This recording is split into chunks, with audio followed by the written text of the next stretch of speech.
Je suis professeur Amadou Ouedraogo, je suis botaniste de formation et je suis enseignant-chercheur à l'université Joseph Kizerbo, précisément à l'UFR Sciences de la Vie et de la Terre.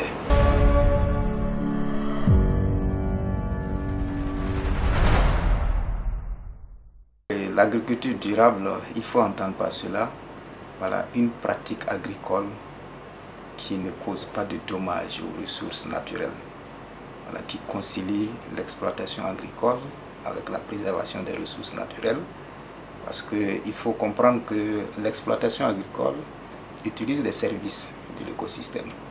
Et si d'aventure ces services n'existent plus, il n'y aura pas de production agricole. Donc il faut pratiquer une agriculture qui permet aussi de préserver les ressources. C'est comme ça qu'il faut comprendre ça simplement.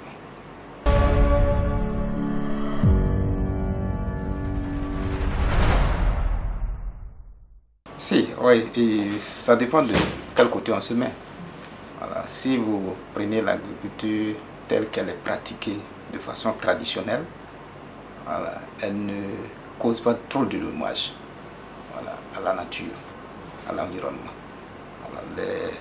Nos populations locales, les populations traditionnelles savaient utiliser de façon rationnelle les ressources naturelles.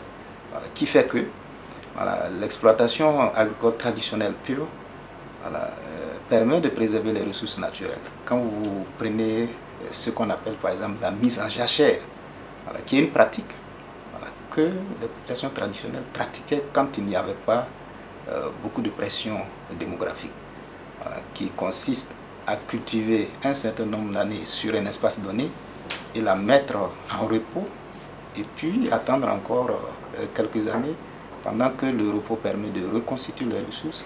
On revient encore sur cette terre. Donc cette pratique-là est un exemple qui montre que les populations locales savaient utiliser de façon rationnelle les ressources. Mais aujourd'hui, avec la grande pression démographique, l'amenuisement des terres, la pression est forte. Donc il n'y a pratiquement plus de pratique de jachère. Et l'agriculture telle que pratiquée de façon extensive cause beaucoup de dommages sur les ressources. Donc il y a effectivement des déficit en la matière. Et l'attention doit être attirée sur la question pour que nous revenions éventuellement à des pratiques qui causent moins de dommages à notre environnement.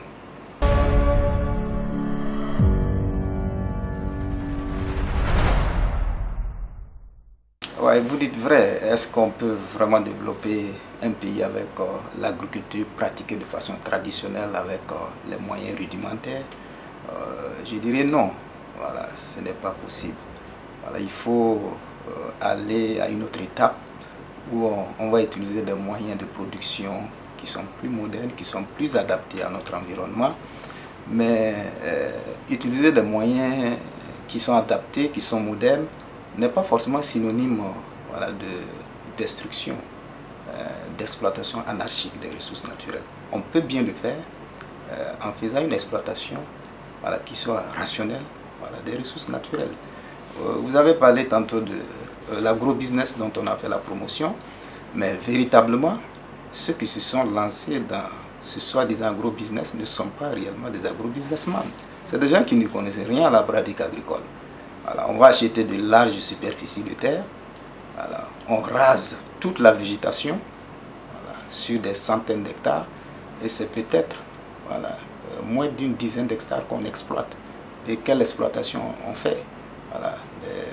Un type d'exploitation qui n'est pas durable, qui cause plutôt des dommages à l'environnement. Donc, certes, on a tenté de faire cette promotion, mais il fallait que la promotion soit accompagnée.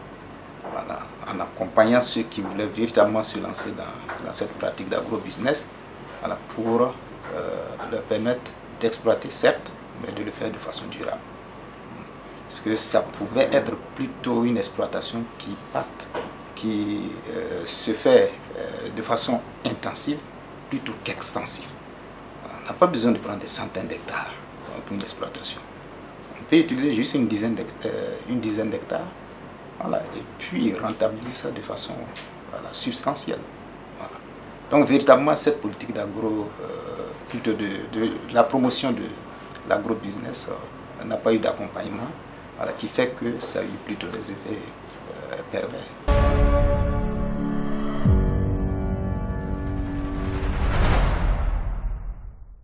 Oui, l'exploitation intensive, c'est faire une exploitation sur des superficies réduites, voilà, en maximisant les rendements, voilà, plutôt que d'étendre la surface d'exploitation, voilà, qui est l'exploitation extensive.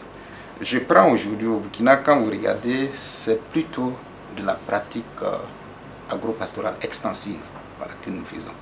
Voilà, je parlais tantôt de la non-pratique de la jachère. Aujourd'hui, même en milieu traditionnel, aujourd'hui, on défriche un champ, voilà, sur un espace donné. 2 ans après, on défriche une nouvelle surface et ainsi de suite.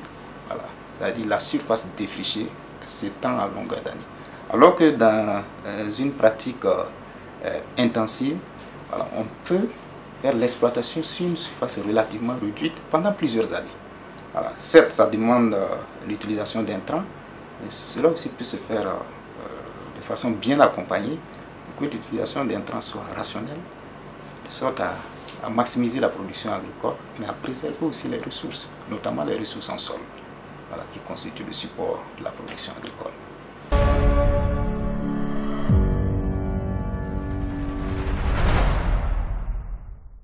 Voilà, je vais plutôt au-delà de l'agriculture rationnelle pour parler de l'utilisation rationnelle des ressources naturelles. Voilà. En fait, une utilisation rationnelle des ressources naturelles, c'est exploiter juste ce dont on a besoin. Voilà, si je peux le dire ainsi.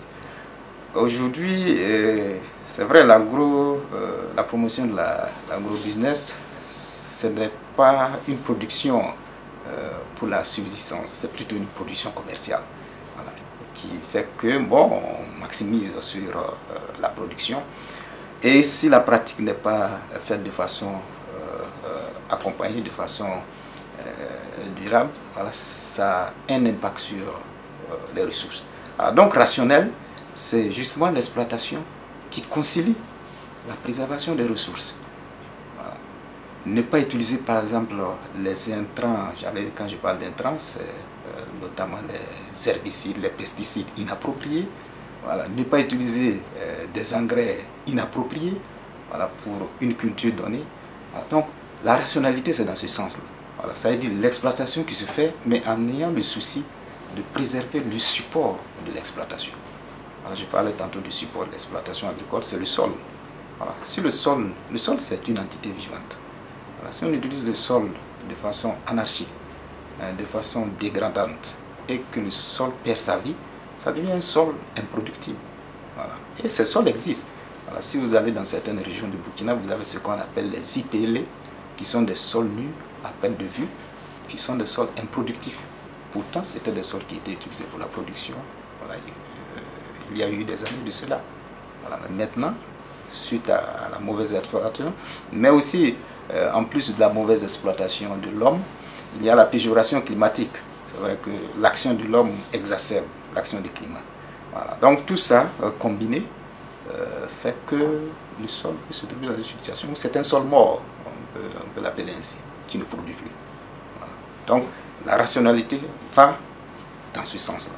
Utiliser tout en ayant en esprit de conserver le support de la production.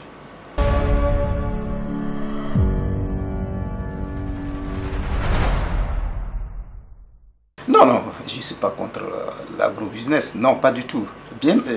Bien au contraire, c'est ça qui va permettre de pouvoir éventuellement atteindre ce qu'on appelle la sécurité alimentaire. Aujourd'hui, le Burkina est dans une situation où on n'est véritablement pas à un niveau de sécurité alimentaire.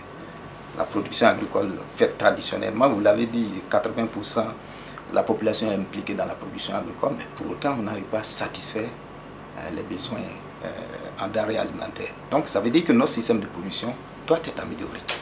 Mais l'agro-business, ça doit se faire avec un accompagnement. Ce n'est pas tel qu'on le voit actuellement. Aller déblayer des centaines d'hectares, voilà, couper les arbres, voilà, raser, laisser un sol nu et n'exploiter que 8 ou 10 hectares. Voilà, et quelle exploitation encore, voilà, dont le rendement est extrêmement faible. Alors, donc l'agrobusiness, il faut en faire la promotion, mais il faut accompagner ceux qui veulent s'y lancer, qu'ils se fassent accompagner par des techniciens appropriés, qui les accompagnent, voilà, et qui les aident dans une production qui soit rentable, mais qui préserve aussi les ressources.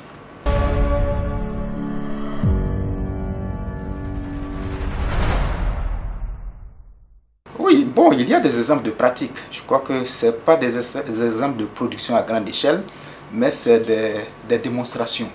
Voilà, des démonstrations, voilà, que certaines ONG font, qui constituent en fait des champs-écoles, si je peux les appeler ainsi, où les gens peuvent aller voir les pratiques durables et rentables de production.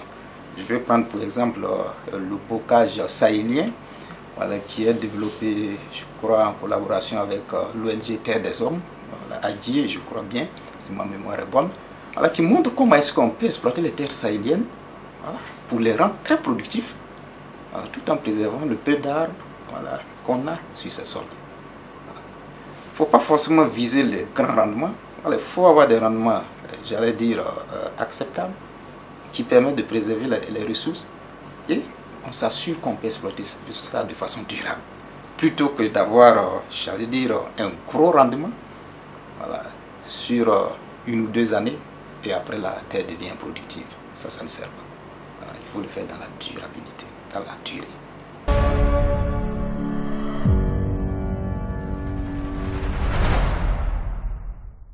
Non, non, c'est ce que je vous disais tantôt. C'est possible de produire en quantité, tout en préservant les ressources naturelles. Et d'ailleurs, comme vous l'avez dit, l'agro-businessman qui produit, ce n'est pas pour manger seulement, ce n'est pas de la production de subsistance, c'est la production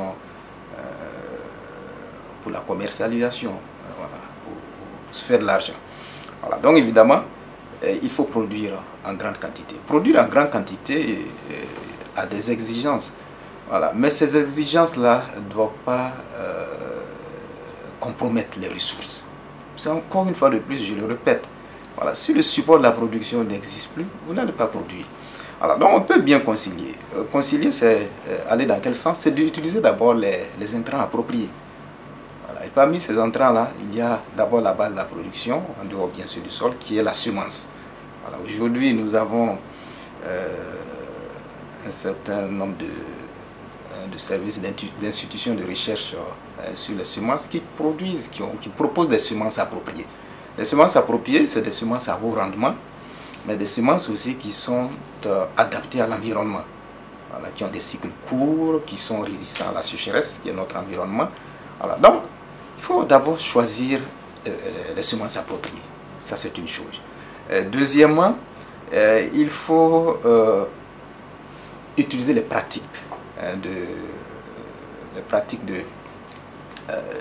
d'utilisation du sol approprié. Voilà.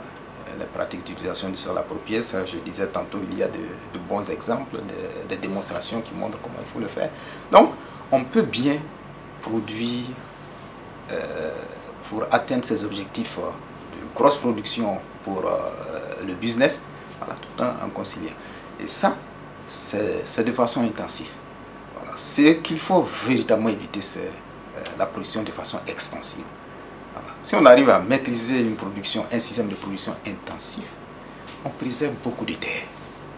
Voilà. Mais tant qu'on va produire de façon extensive, voilà, ça veut dire qu'on détruit de grandes superficies de terres.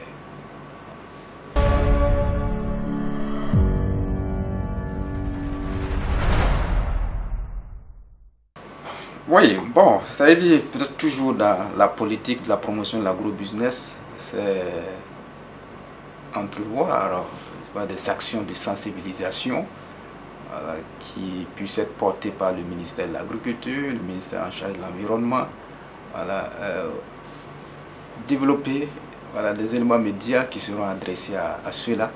Voilà, ça peut être un moyen, mais il revient aussi à ceux-là qui veulent véritablement se lancer dans l'agro-business, d'approcher les services appropriés pour se faire accompagner.